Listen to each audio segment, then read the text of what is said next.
결혼 10년 차에 접어들면서 내 삶은 조용히 침몰하고 있었다. 37, 10년 전 결혼식 날 화사하게 빛나던 얼굴은 어느새 지친 표정으로 가득 찼고 출산 후 돌아오지 않은 채영은 내 자신감마저 앗아갔다. 남편 태주는 늘 바빴다. IT 기업의 개발자로 밤늦게 돌아오는 날이 많았고 주말에도 노트북을 붙들고 있는 시간이 늘어갔다. 그의 눈에 내가 아내가 아닌 아이 엄마로 변해가는 과정을 지켜보는 건 생각보다 고통스러웠다. 엄마, 나 학교 끝나고 친구랑 도서관 가도 돼? 아침 식탁에서 초등학교 4학년인 딸 하연이가 물었다. 태주는 커피만 한 잔 마시고 서둘러 일어났다. 오늘도 늦어? 무심코 던진 내 질문에 그는 고개를 끄덕일 뿐이었다. 하연이의 질문에도 내 말에도 시선 한 번 주지 않고 현관문을 열고 나갔다. 딸아이는 아빠의 뒷모습을 바라보며 입술을 삐죽였다. 그날 오후 하연이를 학교에 데려다주고 집으로 돌아오는 길에 큰 결심을 했다. 아파트 단지 입구에 있는 실내 수영장 앞을 지나치며 문득 발걸음을 멈췄다. 아무것도 하지 않으면 아무것도 달라지지 않아. 자신에게 속삭이듯 중얼거리며 수영장 안으로 들어섰다. 처음 오셨나요? 데스크에 앉아있던 직원이 물었다. 회원 등록을 마치고 수영 시간표를 받아들었다. 주 3회, 오전 10시부터 11시까지. 하연이가 학교에 가고 태준이 회사에 있는 동안 내 시간을 가질 수 있는 유일한 시간이었다. 다음 날 아침, 처음으로 수영장에 발을 디뎠다. 10년 만에 입어보는 수영복은 낯설었고 거울에 비친 내 모습은 더 낯설었다. 출산 후 늘어난 배와 허벅지는 수영복 안에서 더욱 도드라져 보였다. 잠시 망설이다 수영모를 쓰고 수영장으로 향했다. 오늘부터 초급반에 새로 오신 분들 계시죠? 이쪽으로 모여주세요. 그때 처음 본 수영 강사 현수는 예상과 달랐다. 30대 초반으로 보이는 그는 키가 크고 어깨가 넓었으며 운동선수 출신다운 탄탄한 체격을 갖추고 있었다. 하지만 가장 인상적인 건 그의 미소였다. 눈가까지 번지는 미소는 따뜻했고 초보자들의 긴장을 풀어주는 데 충분했다. 물을 두려워하지 마세요. 물은 우리 몸을 받쳐줍니다. 믿고 맡겨보세요. 처음 물에 뜨는 법을 배우는 날이었다. 현수는 한 명 한 명에게 세심하게 신경 썼고 내 차례가 되자 조심스럽게 허리에 손을 대며 자세를 잡아주었다. 등을 좀 더 펴주세요. 네, 그렇게요. 숨을 깊게 들이마시고 그의 손이 내 등을 받치는 순간 이상한 감각이 밀려왔다. 얼마 만에 느껴보는 타인의 접촉이었을까. 태주는 언제부터인가 나를 안지 않았고 우리의 스킨십은 어깨를 스치는 정도로 줄어들어 있었다. 현수의 손길은 전문적이었지만 그 온기가 내 피부에 오래도록 남았다. 잘하셨어요. 서지은 회원님, 물에 대한 두려움이 없으시네요. 내 이름을 부르는 그의 목소리에 작은 설렘이 일었다. 집에 돌아와 태준에게 수영을 시작했다고 말했지만 그의 반응은 예상대로였다. 수영. 갑자기. 회비 비싸지 않아? 태준의 무관심한 반응은 오히려 내 결심을 강하게 했다. 일주일, 한 달이 지나면서 수영 실력은 서서히 늘어갔다. 그리고 현수와의 대화도 조금씩 늘어났다. 처음에는 수업에 관한 이야기뿐이었지만 점차 일상적인 대화로 확장되었다. 오늘은 자세가 많이 좋아지셨어요. 꾸준히 하시니 몸이 기억하나 봐요. 어느 날 수업이 끝나고 샤워를 마친 후 로비에서 우연히 마주쳤다. 그는 커피 2잔을 들고 있었다. 회원님, 수고하셨어요. 혹시 시간 되시면 커피 한 잔 하실래요? 오늘 자세에 대해 조언해드리고 싶은 게 있어서요. 망설임도 잠시 그와 함께 수영장 내 작은 카페에 앉았다. 처음에는 정말 수영 자세에 관한 이야기였다. 하지만 대화는 자연스럽게 각자의 삶으로 흘러갔다. 회원님은 왜 수영을 시작하셨어요? 단순한 질문이었지만 내 입에서는 예상치 못한 진심이 흘러나왔다. 무기력했던 일상, 사라진 자존감, 그리고 남편과의 소원해진 관계까지 평소 친구들에게도 꺼내지 못했던 이야기를 낯선 수영 강사에게 털어놓고 있었다. 현수는 진지하게 듣고 있었다. 판단하지 않고 조언하지도 않으면서 그저 내 이야기에 온전히 귀 기울이는 그의 모습에 마음이 조금씩 열렸다. 지은 씨는 자신이 생각하는 것보다 훨씬 아름다운 사람이에요. 집으로 돌아가는 길, 그의 말이 계속 머릿속을 맴돌았다. 얼마 만에 들어보는 칭찬이었을까? 세상 모든 엄마들이 그렇듯 나도 엄마라는 이름 뒤에 숨어 여자로서의 정체성을 잊고 있었다. 하지만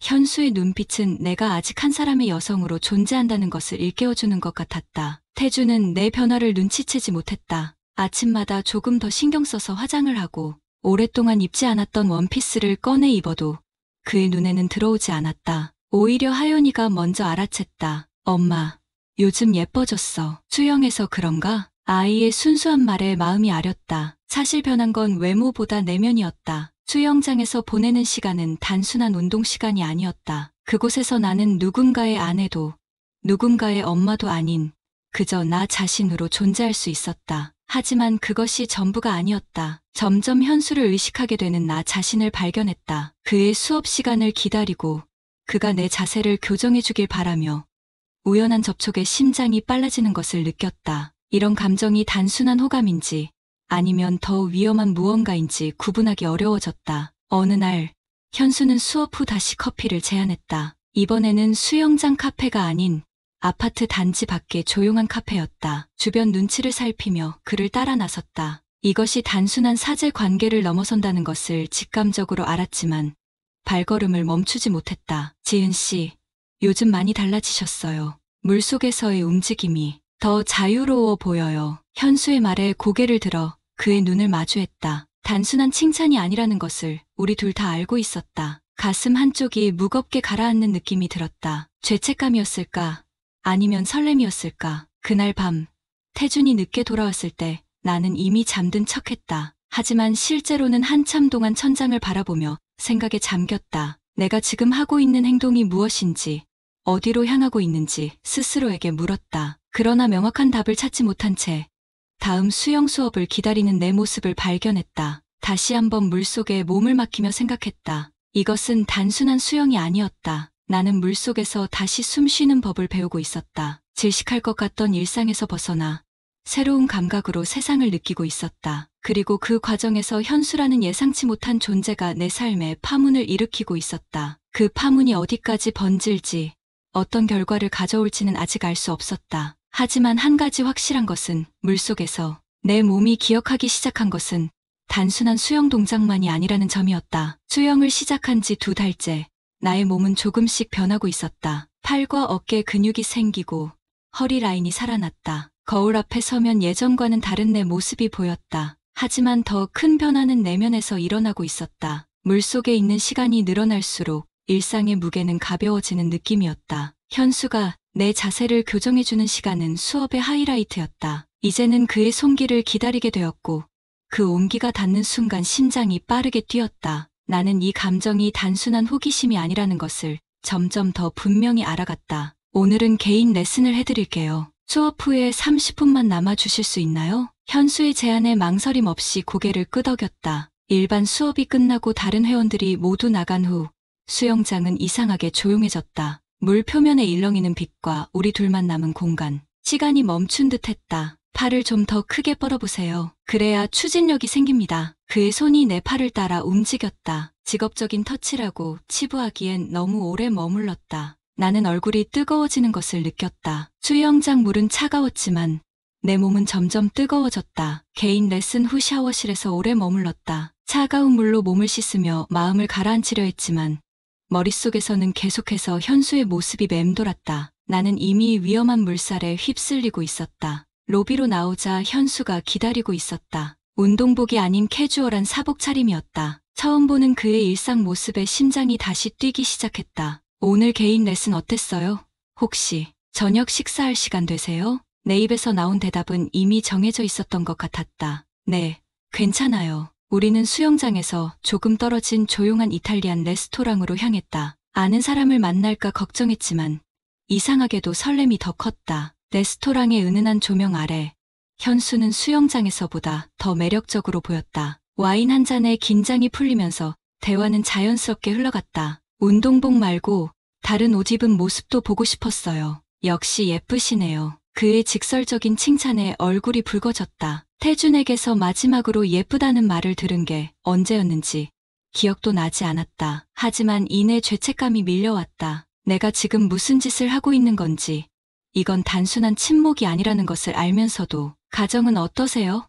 현수의 질문에 잠시 숨이 멎었다. 남편은 항상 바쁘고 딸아이는 커가면서 엄마보다 친구들이 더 중요해졌어요. 평범한 대답이었지만 그 말 속에는 나의 외로움이 담겨 있었다. 현수는 그것을 정확히 읽어냈다. 외로우신 것 같아요. 눈빛에서 보여요. 대화는 점점 더 깊어졌다. 서로의 어린 시절, 꿈, 그리고 현실 사이의 간극까지. 어느새 시간은 밤 9시를 넘어가고 있었다. 집에 연락도 없이 늦게까지 있는 건 처음이었다. 서둘러 핸드폰을 확인하자 태준에게서 문자가 와 있었다. 늦는다고 미리 말해주지 그랬어. 하연이 재웠으니까 신경 쓰지 마. 차가운 문자였지만 그 순간 죄책감이 밀려왔다. 나는 자리에서 일어나 가야 한다고 말했다. 현수는 아쉬운 표정이었지만 이해한다는 듯 고개를 끄덕였다. 집으로 가는 길, 그가 차까지 배웅해주겠다고 했다. 어두운 주차장에서 우리는 잠시 서 있었다. 공기 중에 뭔가가 흐르고 있었다. 긴장감, 설렘, 그리고 금지된 욕망. 다음에 또 봐도 될까요? 그의 말에 대답 대신 고개를 끄덕였다. 그 순간 그가 한 걸음 다가왔다. 서로의 호흡이 느껴질 만큼 가까워졌다. 내 머릿속에서는 안 돼. 이건 잘못된 거야 라는 목소리가 울렸지만 몸은 이미 그에게 기울고 있었다. 현수의 입술이 내 것과 닿는 순간 온몸이 전류에 감전된 듯 떨렸다. 땀이 아니었고 물기가 아니었다. 순수한 떨림이었다. 오랫동안 잊고 있던 감각이 폭발하듯 되살아났다. 키스는 짧았지만 그 여운은 길게 남았다. 집으로 돌아오는 내내 입술이 뜨거웠다. 차 안에서 거울을 보니 눈빛이 달라져 있었다. 죄책감과 두려움 속에서도 어딘가 생생함이 돌아온 느낌이었다. 이건 단순한 호감이나 외로움이 아니었다. 더 깊고 더 위험한 무언가였다. 현관문을 열고 들어서자 태준이 소파에서 일어났다. 평소와 다름없는 표정이었다. 그는 내 변화를 눈치채지 못했다. 하연이는 이미 자고 있었다. 어디 갔었어? 친구 만났어. 오랜만에 수영동호회 사람들이랑. 거짓말이 너무나 쉽게 흘러나왔다. 태준은 더 이상 묻지 않고 자기 방으로 들어갔다. 우리는 언제부터인가 별도의 방에서 잠을 자고 있었다. 대화가 편하다는 이유로 시작된 일이 이제는 일상이 되어버렸다. 샤워를 하며 오늘의 모든 일을 씻어내려 했다. 하지만 물이 흐르는 동안에도 현수의 손길과 키스의 감각은 지워지지 않았다. 이것이 단순한 일탈로 끝날지 아니면 돌이킬 수 없는 시작이 될지 알 수 없었다. 침대에 누워 천장을 바라보는데 핸드폰이 울렸다. 현수의 메시지였다. 오늘 행복했어요. 다음 수업에서 뵐게요. 단순한 문장이었지만 내 마음은 이미 복잡하게 얽혀 있었다. 나는 그에게 답장을 보냈다. 나도 행복했어요. 세 단어를 입력하는 동안에도 내 손은 떨리고 있었다. 더 이상 물속이 아니었지만 온몸이 파도치는 듯한 느낌이었다. 나는 이미 깊은 물에 빠져들고 있었다. 수영을 배우면서 물에 대한 두려움은 사라졌지만 대신 더 깊은 두려움이 자리 잡기 시작했다. 내가 만들어가는 이 위험한 관계가 어디로 흘러갈지에 대한 두려움이었다. 첫 키스 이후 일주일 동안 나는 자신과의 싸움을 벌였다. 이건 단순한 호감이라고, 일시적인 감정의 혼란이라고 스스로를 설득하려 했다. 수영 수업에서는 일부러 현수와의 눈맞춤을 피했다. 그래도 그의 손길이 내 몸에 닿을 때면 심장은 여전히 제멋대로 뛰었다. 태주는 주말에도 회사에 가야 한다며 아침 일찍 집을 나갔다. 하연이는 친구 집에서 하룻밤 자기로 했다. 텅 빈 집에 혼자 남겨진 토요일 오후, 현수에게서 메시지가 왔다. 오늘 저녁 괜찮으세요?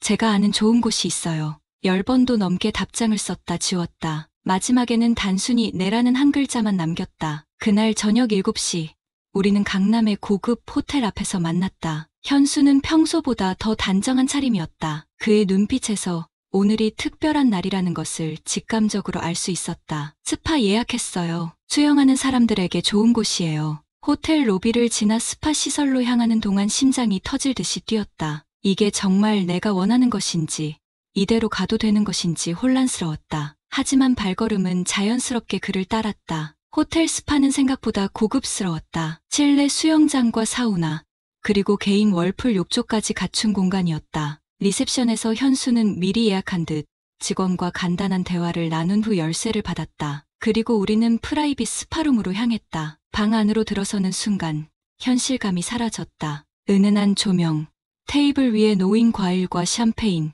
그리고 방 중앙에 넓은 월풀 욕조. 이곳은 단순한 스파가 아니었다. 나는 숨을 깊게 들이마셨다. 공기 중에는 아로마 향이 은은하게 퍼져 있었다. 마음에 드세요? 현수의 말에 고개를 끄덕였다. 말은 나오지 않았다. 그는 샴페인을 따라 2잔을 채운 후 내게 한 잔을 건넸다. 첫 모금에 차가운 기포가 목을 타고 내려갔다. 이어지는 2번째, 3번째 모금의 긴장감이 조금씩 풀어지는 것을 느꼈다. 먼저 수영장에 들어갈까요?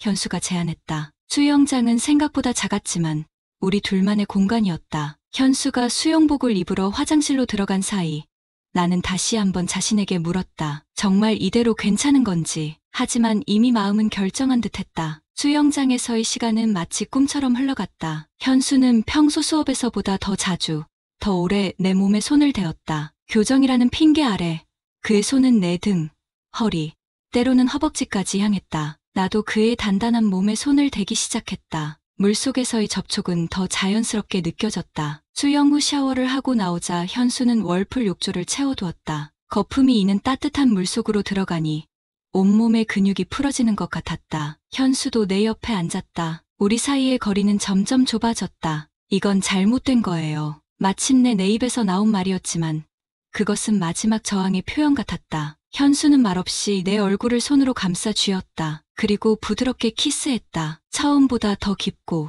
더 오래. 당신이 원한다면 멈출게요. 하지만 나는 멈추길 원하지 않았다. 모든 이성적인 생각, 죄책감, 두려움이 물거품처럼 사라지는 순간이었다. 그의 손이 내 어깨에서 시작해 천천히 내려왔다. 수영을 통해 단련된 그의 근육질 몸에 내 손을 대자 오랫동안 억눌러 왔던 욕망이 폭발하듯 터져 나왔다. 그날 밤 우리의 몸은 완전히 하나가 되었다. 이것은 단순한 육체적 결합을 넘어선 것이었다. 내 안에 있던 갈증, 외로움, 그리고 여성으로서의 욕망이 모두 깨어난 밤이었다. 호텔 스파룸의 월풀 욕조에서 시작된 일은 침대로 이어졌고 깊은 밤까지 계속되었다. 새벽녘, 나는 조용히 옷을 입었다. 현수는 여전히 잠들어 있었다. 그의 얼굴을 마지막으로 바라보며 생각했다. 이것이 한 번으로 끝날 일일까?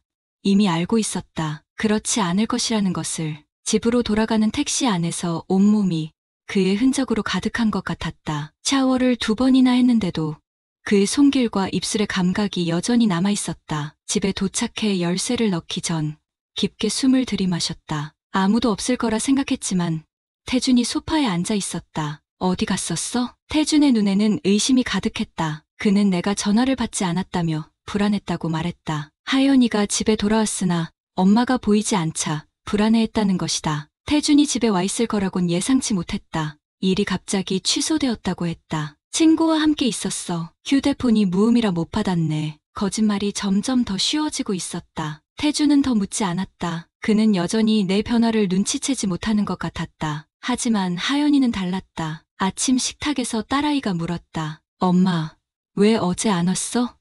나 기다렸는데. 아이의 순수한 질문에 가슴이 찢어지는 듯했다. 하지만 다른 한편으로는 현수와의 밤이 떠올라 얼굴이 뜨거워졌다. 그것은 단순한 배신을 넘어선 것이었다. 내 존재 자체가 2개로 나뉘는 듯한 느낌이었다. 그 다음 주, 현수는 다시 찻잔 이모티콘과 함께 메시지를 보냈다. 그것은 우리만의 암호가 되었다. 호텔 스파를 의미하는 거절해야 한다는 것을 알면서도 손가락은 이미 내라고 답하고 있었다. 그렇게 우리의 만남은 일주일에 한 번 규칙적으로 이어졌다. 항상 같은 호텔, 같은 시간, 같은 방식으로. 수영장에서는 평범한 강사와 회원으로, 호텔에서는 열정적인 연인으로. 이중생활은 처음에는 혼란스러웠지만 점차 익숙해졌다. 이건 한 번뿐이에요. 라고 처음에 스스로에게 말했던 것이 농담처럼 느껴졌다. 이제 현수의 몸은 내게 너무나 익숙했다. 그의 모든 굴곡, 모든 흉터,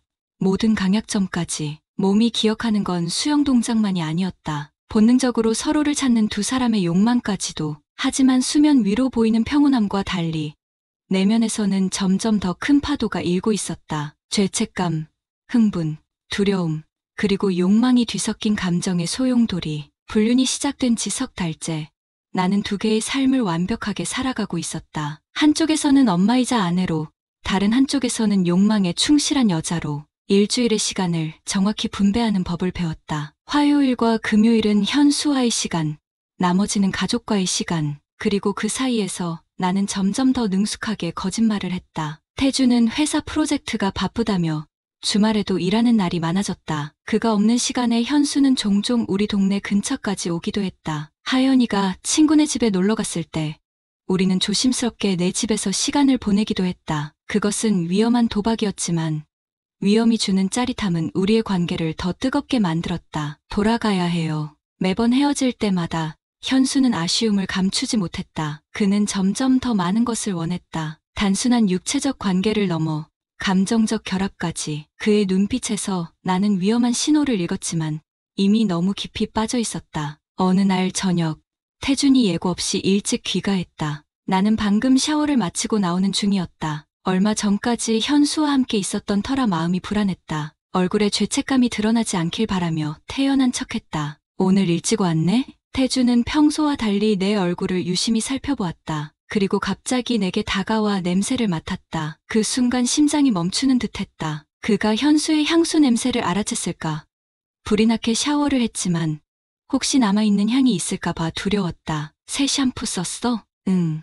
얼마 전에 산 거야. 향이 좋지? 다행히 태준은 더 이상 묻지 않았다. 하지만 그날 밤부터 조금씩 변화가 감지되기 시작했다. 태준이 내 핸드폰을 자주 힐끗거리는 것이 보였다. 그리고 갑자기 주말 계획을 더 자주 잡기 시작했다. 마치 내 시간을 의도적으로 채우려는 듯했다. 주말에 하연이랑 같이 놀이공원 가자. 오랜만에 가족 나들이 어때? 오랫동안 가족 시간의 중요성을 강조했던 내가 이제 와서 거절할 수는 없었다. 현수와의 약속을 취소하고 가족과 시간을 보냈다. 놀이공원에서 하연이는 오랜만에 활짝 웃었고 태준도 평소보다 더 말이 많았다. 하지만 내 마음 한구석에는 계속해서 현수가 자리하고 있었다. 귀가 후 하연이가 먼저 잠든 사이 태준이 거실에서 와인 한 잔을 권했다. 이것 역시 오랜만의 일이었다. 그는 와인을 마시며 우리의 옛 추억을 이야기했다. 처음 만났을 때, 데이트하던 시절, 그리고 하연이가 태어났을 때의 기쁨까지. 요즘 우리가 많이 멀어진 것 같아. 태준의 진솔한 고백에 마음이 무거워졌다. 그는 자신이 바쁘다는 핑계로 가정에 소홀했던 것을 인정했다. 앞으로는 더 시간을 내겠다고 약속했다. 그의 말 한마디 한마디가 비수처럼 가슴을 찔렀다. 그날 밤, 오랜만에 태준과 같은 방에서 잤다. 그는 내게 다가왔지만 나는 머릿속이 복잡했다. 현수의 이미지가 자꾸 떠올랐다. 결국 피곤하다는 핑계로 그의 손길을 뿌리쳤다. 태준의 눈에 상처가 스쳐 지나가는 것을 보았지만 모른 척했다. 다음 날 아침, 태준은 평소보다 일찍 출근했다. 집안일을 하던 중 우연히 그의 노트북을 보게 되었다. 화면 보호기가 해제된 상태였고 열려있는 창에는 익숙한 이름이 보였다. 차현수. 심장이 쿵 내려앉았다. 태준이 인터넷에서 현수를 검색한 흔적이었다. 불안한 마음으로 계속 노트북을 살폈다. 검색 기록에는 아내 불륜 징후, 배우자 외도 증거, 이혼 절차 같은 키워드가 가득했다. 태준은 이미 의심을 넘어 확신하고 있었다. 하지만 아직 결정적인 증거를 찾지 못한 듯했다. 급하게 현수에게 연락했다. 앞으로 더 조심해야 한다고. 태준이 의심하고 있다고. 현수는 오히려 이것을 기회로 삼자고 제안했다. 이번 기회에 솔직하게 말해보는 건 어때요?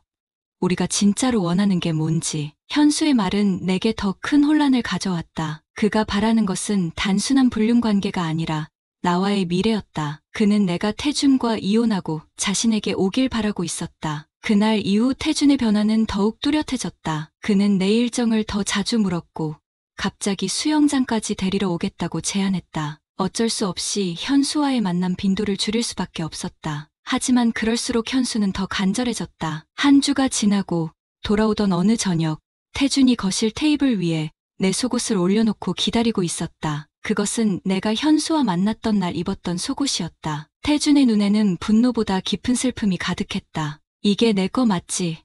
향수 냄새가 나더라. 말문이 막혔다. 더 이상 거짓말을 할 수 없었다. 태준은 내 침묵을 확인으로 받아들이고 깊게 한숨을 내쉬었다. 얼마나 오래됐어? 누구야? 현수의 이름을 말하는 순간 태준의 얼굴이 일그러졌다. 그는 이미 알고 있었던 것 같았다. 내가 간직했던 비밀은 이미 반쯤 드러나 있었던 셈이다. 너무 외로웠어. 그냥 나도 한 번쯤 숨 쉬고 싶었어. 내 말에 태준은 처음으로 감정을 드러냈다. 그는 소리내어 웃었다. 쓸쓸하고 공허한 웃음이었다. 그럼 숨 쉬면서 살아. 대신 우린 끝이야. 태준은 더 이상의 대화를 거부했다. 그는 조용히 짐을 싸기 시작했다. 단 몇 분 만에 10년의 결혼 생활이 무너지는 소리가 들렸다. 나는 그를 말리지 않았다. 사실 이런 결말을 예상하고 있었는지도 모른다. 그날 밤, 하연이는 처음으로 아빠가 집을 나간 것을 알게 되었다. 아이의 질문에 어떻게 답해야 할지 몰랐다. 결국 태준이 잠시 출장을 간다는 거짓말을 했다. 하지만 하연이의 눈빛은 이미 무언가를 알고 있다고 말하는 것 같았다. 태준이 떠난 후 집은 이상하리만치 조용했다. 침대 위의 흔적은 사라졌지만 공기 중에는 여전히 무언가 남아있었다. 죄책감, 후회, 아니면 해방감.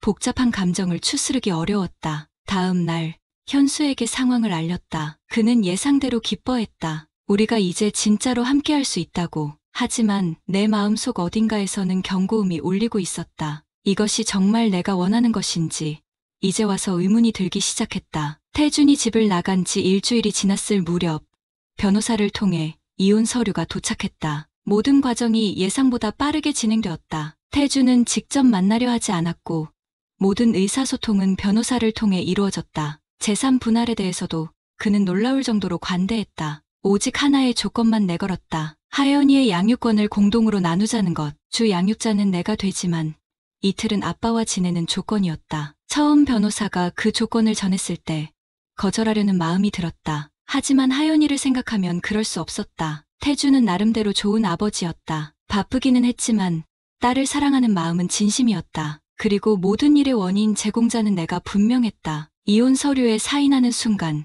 가슴속에서 무언가 영원히 사라지는 듯한 느낌이 들었다. 열해의 결혼 생활, 함께 쌓아온 추억들, 그 모든 것이 잉크가 마르는 순간과 함께 증발해버렸다. 내가 현수에게 빠지기 전까지만 해도 이런 결말을 상상조차 하지 못했다. 하연이에게 상황을 설명하는 일은 더 어려웠다. 처음에는 아빠가 잠시 따로 살기로 했다는 말로 시작했지만 시간이 지날수록 진실을 조금씩 알려줄 수밖에 없었다. 아이의 눈에 맺힌 눈물을 보는 것은 견디기 힘든 고통이었다. 엄마가 아빠를 사랑하지 않게 됐어? 단순하지만 가장 본질적인 질문 앞에서 나는 말문이 막혔다. 사랑이 사라진 건지 아니면 다른 형태로 변한 건지 나조차 대답할 수 없었다. 그저 어른들의 문제라고. 하연이는 여전히 소중하다고 안심시켰다. 하지만 아이는 더 이상 예전의 활발한 모습이 아니었다. 학교에서도 조용해졌고 친구들과 어울리는 시간도 줄었다. 이혼 소식은 빠르게 주변에 퍼졌다. 그동안 수영장에서 알게 된 엄마들은 더 이상 내게 말을 걸지 않았고 동네 마트에서도 수군거림이 들렸다. 하지만 가장 아픈 것은 소연이의 반응이었다. 중학교 때부터 함께한 친구이자 같은 수영장을 다니던 그녀는 내게 직접 물었다. 너 설마 현수랑 그런 건 아니지? 그제서야 알았다. 주변에서는 이미 현수와 내 관계를 눈치채고 있었다는 것을.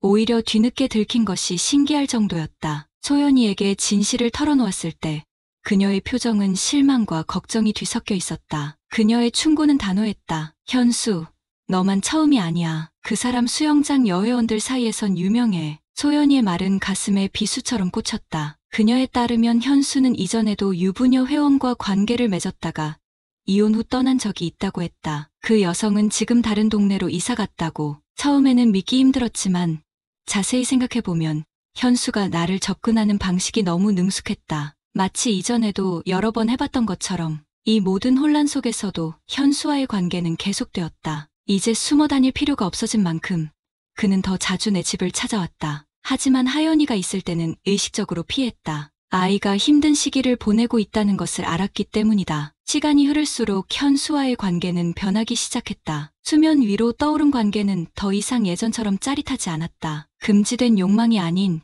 일상이 된 순간부터 그 관계의 온도는 서서히 내려가고 있었다. 또한 하연이와 현수의 만남은 어색함 그 자체였다. 아이는 본능적으로 현수를 거부했다. 대화를 거부하고 방에 틀어박혀 있으며 이따금 날카로운 질문을 던졌다. 엄마가 아빠 대신 이 아저씨를 더 좋아해요? 아이의 직설적인 질문 앞에서 나는 말문이 막혔다. 현수는 하연이와 친해지려 노력했지만 아이의 마음을 얻는 것은 쉽지 않았다. 그리고 점차 그는 하연이에 대한 인내심을 잃어갔다. 내가 없을 때면 아이에게 냉담하게 대했고 이따금 짜증을 내기도 했다. 이혼이 확정된 지 3달쯤 지났을 무렵 현수는 동거를 제안했다. 나와 하연이가 그의 아파트로 옮겨오자는 것이었다. 그의 집은 좋은 학군에 위치해 있었고 더 넓었다. 하지만 나는 망설였다. 하연이의 상태가 안정되지 않은 상황에서 또 한 번의 급격한 변화가 아이에게 어떤 영향을 미칠지 우려되었다. 현수의 불만이 점점 커져갔다. 그는 내가 자신에게 완전히 몰입하지 않는다며 불평했다. 내 삶의 중심에는 여전히 하연이가 있었고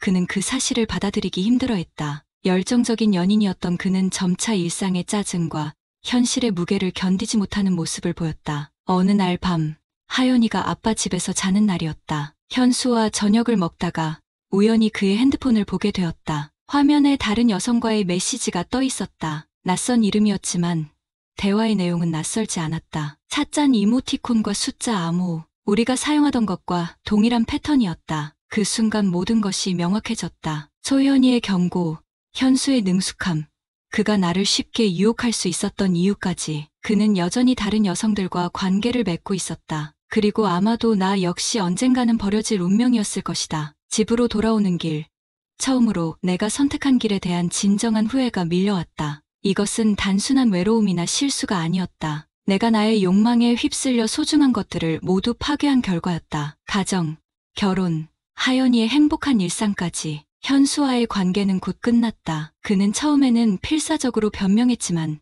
증거 앞에서 더 이상 부인할 수 없었다. 그의 마지막 문자 메시지는 냉정했다. 당신도 똑같아요. 결혼을 파괴하고 온 사람이. 그 말이 가슴을 찔렀다. 그는 틀리지 않았다. 나 역시 다른 이의 집을 파괴한 범인일 수 있었다. 누군가의 아내를 유혹한 현수를 비난할 자격이 나에게는 없었다. 이혼 1년 후 나는 여전히 수영을 한다. 하지만 같은 수영장이 아닌 다른 곳에서 물이 주는 평온함은 여전히 내게 위안이 된다. 다만 그 물의 의미가 달라졌다. 이제 물은 도피처가 아닌 내면과 마주하는 곳이 되었다. 하연이는 일주일에 나흘은 나와 사흘은 태준과 지낸다. 아이는 서서히 상황에 적응해가고 있다. 두 집을 오가는 생활이 익숙해졌고 태준은 생각보다 좋은 아빠로 남아주었다. 그는 하연이를 위해 내게 최소한의 예의를 지켰고 나 역시 마찬가지였다. 가끔 태준을 마주칠 때마다 묻고 싶은 질문이 있다. 우리가 다시 시작할 수 있을지. 하지만 그런 질문을 할 자격이 내게 있는지 모르겠다. 그는 이미 새로운 삶을 시작하고 있을지도 모른다. 오늘도 나는 수영장의 물에 몸을 맡긴다. 한 번의 실수로 모든 것을 잃었지만